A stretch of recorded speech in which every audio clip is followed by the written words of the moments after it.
మీనరాశి వారికి ఈ వారంలో మొత్తం 5 గ్రహాలు అనుకూలంగా ఉన్నాయి. ఎక్కువ సుఫలితాలను లాభాలను అందుకుంటారు.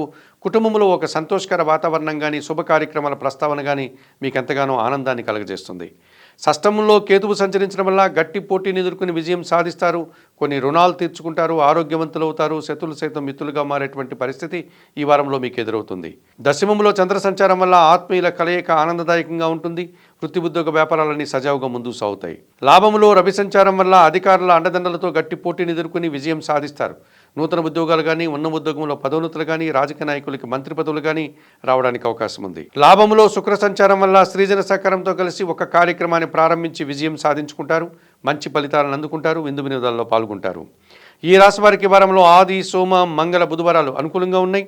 జన్మరాశిలో శని సంచరించడం వల్ల సోమరతనం వల్ల కొన్ని కార్యక్రమాలు వాయిదా వేస్తారు. రావాల్సిన ఆదాయం కూడా వాయిదా పడేటువంటి పరిస్థితి కనిపిస్తుంది. దానాలు ఇచ్చేటువంటి క్రమంలో శనివారం రోజు వయోవృద్ధులకు కానీ, గోవులకు కానీ ఆహార పానీయాలు అందించండి. స్తోత్రపారాయణ విషయంలో ప్రతినిత్యం బిల్వాష్టకం చదువుకోండి. ఆలయ సందర్శన కార్యక్రమంలో భాగంగా మీనరాశి వారు శివపార్వతులను దర్శించి నమస్కరించుకోవడం వల్ల మరింతగా మంచి ఫలితాలను అందుకోగలుగుతారు.